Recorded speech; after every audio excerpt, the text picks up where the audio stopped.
जय श्री कृष्ण। गर्भ गीता बहुत ही अनोखा ग्रंथ है। इसमें संपूर्ण ज्ञान समाहित है। श्री कृष्ण भगवान जी का वचन है कि जो प्राणी इस गर्भ गीता का सद्भावना से विचार मनन करता है वह फिर गर्भवास में नहीं आता है। उसे जीवन मरण के चक्र से छुटकारा मिल जाता है। सभी को गर्भ गीता का अनुशीलन अवश्य करना चाहिए। साथ ही यह मान्यता भी है कि जो गर्भवती महिला गर्भ गीता का श्रवण करती है उसका गर्भस्थ शिशु अच्छे संस्कार ग्रहण करता है। जन्म लेने के बाद वह आदर्श जीवन व्यतीत करता है। अर्जुन पूछते हैं, हे कृष्ण भगवान, यह प्राणी जो गर्भवास में आता है वह किस दोष के कारण आता है? हे प्रभु जी, जब यह जन्मता है तब इसको जरा आदि रोग लगते हैं, फिर मृत्यु होती है। वह कौन सा कर्म है जिसके करने से प्राणी जन्म मरण से रहित हो जाता है? श्री कृष्ण भगवान अर्जुन से बताते हैं कि हे अर्जुन, यह मनुष्य जो है अंधा व मूर्ख है, जो संसार के साथ प्रीति करता है। यह पदार्थ मैंने पाया है और वह मैं पाऊंगा, ऐसी चिंता इस प्राणी के मन से उतरती नहीं। 8 पहर माया को ही मांगता है। इन बातों को करके बार बार जन्मता और मरता है। वह गर्भ विषय का दुख पाता रहता है। अर्जुन पूछते हैं, हे कृष्ण भगवान, यह मन मद मस्त हाथी की भांति है, कृष्णा इसकी शक्ति है। यह मन तो 5 इंद्रियों के वश में है। काम, क्रोध, लोभ, मोह और अहंकार, इन 5 में अहंकार बहुत बली है। कौन यल है जिससे मन वश में हो जाए? श्री कृष्ण भगवान अर्जुन से बताते हैं, हे अर्जुन, यह मन निश्चय ही हाथी की भांति है। कृष्ण इसकी शक्ति है। मन 5 इंद्रियों के वश में है। अहंकार इनमें श्रेष्ठ है। हे अर्जुन, जैसे हाथी अंकुश के वश में होता है वैसे ही मनरूपी हाथी को वश में करने के लिए ज्ञानरूपी अंकुश है। अहंकार करने से यह जीव नरक में पड़ता है। अर्जुन पूछते हैं, हे कृष्ण भगवान, जो एक तुम्हारे नाम के लिए वन खंडों में फिरते हैं, एक वैरागी हुए हैं, एक धर्म करते हैं, इनको कैसे जाने? जो वैष्णव हैं वे कौन हैं? श्री कृष्ण भगवान अर्जुन से बताते हैं, हे अर्जुन, एक वे हैं जो मेरे ही नाम के लिए वनों में फिरते हैं। वे सन्यासी कहलाते हैं। एक वे हैं जो सिर पर जटा बांधते हैं और अंग पर भस्म लगाते हैं। उनमें मैं नहीं हूँ, क्योंकि इनमें अहंकार है। इनको मेरा दर्शन दुर्लभ है। अर्जुन पूछते हैं, हे कृष्ण भगवान, वह कौन सा पाप है जिससे स्त्री की मृत्यु हो जाती है? वह कौन सा पाप है कि जिससे पुत्र मर जाता है?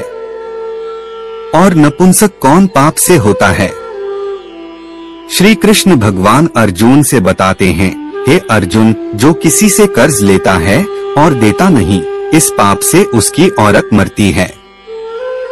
और जो किसी की अमानत रखी हुई वस्तु पचा लेता है उसके पुत्र मर जाते हैं। जो किसी का कार्य किसी के गोचर आए पड़े और वह जबानी कहे कि मैं तेरा कार्य सबसे पहले कर दूंगा, पर समय आने पर उसका कार्य न करे, इस पाप से नपुंसक होता है। ये बड़े पाप हैं। अर्जुन पूछते हैं, हे कृष्ण भगवान, कौन पाप से मनुष्य सदैव रोगी रहता है? किस पाप से गधे का जन्म पाता है? स्त्री का जन्म तथा टट्टू का जन्म क्यों कर पाता है? और बिल्ली का जन्म किस पाप से होता है? श्री कृष्ण भगवान अर्जुन से बताते हैं, हे अर्जुन, जो भी मनुष्य कन्यादान करते हैं और इस दान में मूल्य लेते हैं वे दोषी हैं। वे मनुष्य सदा रोगी रहते हैं। जो विषय विकार के वास्ते मदिरा पान करते हैं वे टट्टू का जन्म पाते हैं। और जो झूठी गवाही भरते हैं वे औरत का जन्म पाते हैं। जो औरतें रसोई बना के पहले आप भोजन कर लेती हैं और पीछे परमेश्वर को अर्घ्य दान करती हैं, तो वे बिल्ली का जन्म पाती हैं। और जो मनुष्य अपनी झूठी वस्तु दान करते हैं, वे औरत का जन्म पाते हैं। वह गुलाम औरतें होती हैं।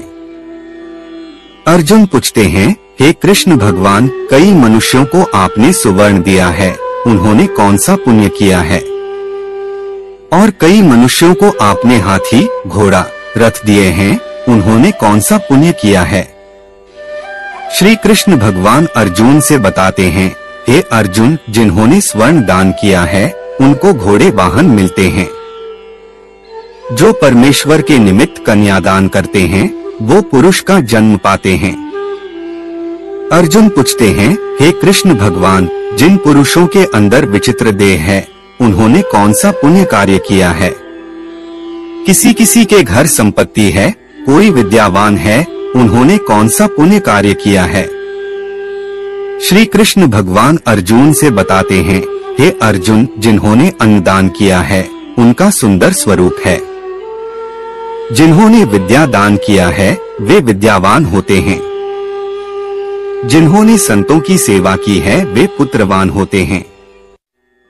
अर्जुन पूछते हैं, हे कृष्ण भगवान, किसी को धन से प्रीति है, कोई स्त्रियों से प्रीति करते हैं, इसका क्या कारण है, समझाकर कहिए। श्री कृष्ण भगवान अर्जुन से बताते हैं, हे अर्जुन, धन और स्त्री सब नाश रूप हैं। मेरी भक्ति का नाश नहीं है। अर्जुन पूछते हैं, हे कृष्ण भगवान, यह राजपाट किस धर्म के करने से मिलता है? विद्या कौन सा धर्म करने से मिलती है? श्री कृष्ण भगवान अर्जुन से बताते हैं, हे अर्जुन, जो प्राणी काशी में निष्काम भक्ति से तप करते हुए देह त्यागते हैं, वे राजा होते हैं। और जो गुरु की सेवा करते हैं, वे विद्यावान होते हैं। अर्जुन पूछते हैं, हे कृष्ण भगवान, किसी को धन अचानक बिना किसी परिश्रम से मिलता है, उन्होंने कौन सा पुण्य कार्य किया है? श्री कृष्ण भगवान अर्जुन से बताते हैं, हे अर्जुन, जिन्होंने गुप्त दान किया है, उनको धन अचानक मिलता है। जिसने परमेश्वर का कार्य और पराया कार्य संवारा है, वे मनुष्य रोग से रहित होते हैं। अर्जुन पूछते हैं, हे कृष्ण भगवान, कौन पाप से अम्ली होते हैं और कौन पाप से गूंगे होते हैं और कौन पाप से कुष्ठी होते हैं? श्री कृष्ण भगवान अर्जुन से बताते हैं, हे अर्जुन, जो आदमी नीच कुल की स्त्री से गमन करते हैं, वो अम्ली होते हैं। जो गुरु से विद्या पढ़कर मुकर जाते हैं, वो गूंगे होते हैं। जिन्होंने गौ घात किया है, वे कुष्ठी होते हैं। अर्जुन पूछते हैं, हे कृष्ण भगवान, जिस किसी पुरुष की देह में रक्त का विकार होता है, वह किस पाप से होता है? और दरिद्र होते हैं। किसी को खंड वायु होती है, और कोई अंधे होते हैं, तो कोई पंगु होते हैं, वो कौन से पाप से रहित होते हैं? और कई स्त्रियां बाल विधवा होती हैं, तो यह किसी पाप से होती हैं? श्री कृष्ण भगवान अर्जुन से बताते हैं, हे अर्जुन, जो सदा क्रोधवान रहते हैं, उन्हें रक्त विकार होता है। जो मलिन रहते हैं, वे सदा दरिद्री होते हैं। जो कुकर्मी ब्राह्मण को दान देते हैं, उनको खंड वायु होती है। जो पराई स्त्री को नंगी देखते हैं, गुरु की पत्नी को कुदृष्टि से देखते हैं, वो अंधे होते हैं। जिसने गुरु और ब्राह्मण को लात मारी है, वो लंगड़ा व पंगु होता है। जो औरत अपने पति को छोड़कर पराये पुरुषों से संग करती है, सो वह बाल विधवा होती है। अर्जुन पूछते हैं, हे कृष्ण भगवान, तुम पर ब्रह्मा हो, तुमको नमस्कार है। पहले मैं आपको संबंधी जानता था, परंतु अब मैं ईश्वर रूप जानता हूँ। हे परब्रह्म, गुरु दीक्षा कैसी होती है, कृपा कर मुझको कहो।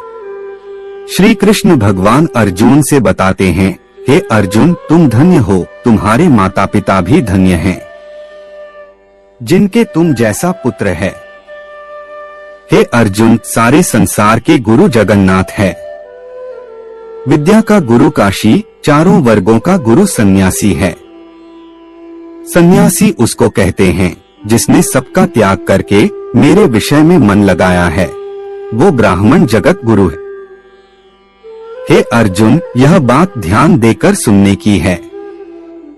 गुरु कैसा करें? जिसने सब इंद्रियां जीती हो, जिसको सब संसार ईश्वरमय नजर आता हो और सब जगत से उदास हो। ऐसा गुरु करे जो परमेश्वर को जानने वाला हो और उस गुरु की पूजा सब तरह से करे। हे अर्जुन, जो गुरु का भक्त होता है और जो प्राणी गुरु के सम्मुख होकर भजन करते हैं, उनका भजन करना सफल है। जो गुरु से विमुख हैं, उनको सप्तग्रास मारे का पाप है। गुरु से विमुख प्राणी दर्शन करने योग्य नहीं होते। जो गृहस्थी संसार में गुरु के बिना है, वो चांडाल के समान है। जिस तरह मदिरा के भंडार में जो गंगाजल है, वह अपवित्र है, इसी तरह गुरु से विमुख व्यक्ति का भजन सदा अपवित्र होता है। उसके हाथ का भोजन देवता भी नहीं लेते। उसके सब कर्म निष्फल हैं। कुकर, सूकर, गदर्भ, काक, ये सबकी सब योनियां बड़ी खोटी योनियां हैं। इन सब से वह मनुष्य खोटा है जो गुरु नहीं करता। गुरु बिना गति नहीं होती, वह अवश्य नरक को जाएगा। गुरु दीक्षा बिना प्राणी के सब कर्म निष्फल होते हैं। हे अर्जुन, जैसे चारों वर्णों को मेरी भक्ति करना योग्य है, वैसे गुरुधार के गुरु की भक्ति करना योग्य है। जैसे गंगा नदियों में उत्तम है, सब व्रतों में एकादशी का व्रत श्रेष्ठ है, वैसे ही शुभ कर्मों में गुरु सेवा उत्तम है। गुरु दीक्षा बिना प्राणी पशु योनि पाता है। जो धर्म भी करता है, वो पशु योनि में फल भोगता है। वह 84 योनियों में भ्रमण करता रहता है। अर्जुन पूछते हैं, हे कृष्ण भगवान, गुरु दीक्षा क्या होती है? श्री कृष्ण भगवान अर्जुन से बताते हैं, हे अर्जुन, धन्य जन्म है उसका जिसने यह प्रश्न किया है। तू धन्य है। गुरु दीक्षा के 2 अक्षर हैं, हरिओम। इन अक्षरों को गुरु कहता है।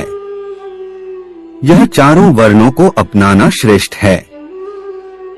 हे अर्जुन, जो गुरु की सेवा करता है, उस पर मेरी प्रसन्नता है। वह 84 योनियों से छूट जाएगा। जन्म मरण से रहित हो नरक नहीं भोगता। जो प्राणी गुरु की सेवा नहीं करता, वह 3.5 करोड़ वर्ष तक नरक भोगता है। जो गुरु की सेवा करता है, उसको कई अश्वमेघ यज्ञ के पुण्य का फल मिलता है। गुरु की सेवा मेरी सेवा है। हे अर्जुन, हमारे तुम्हारे संवाद को जो प्राणी पढ़ेंगे और सुनेंगे, वो गर्भ के दोहक से बचेंगे, उनकी 84 योनियां कट जाएगी। इसी कारण इस पाठ का नाम गर्भ गीता है। श्री कृष्ण भगवान जी के मुख से अर्जुन ने श्रवण किया है। गुरु दीक्षा लेना उत्तम कर्म है। उसका फल यह है कि नरक की 84 योनियों से जीव बचा रहता है। भगवान बहुत प्रसन्न होते हैं। आपको वीडियो अच्छा लगा होगा और आप हमारे चैनल पे नए हो तो लाइक, कमेंट और सब्सक्राइब जरूर करें। आपके एक लाइक से ही हम मोटिवेट होते हैं और हमें प्रेरणा मिलती है। धन्यवाद।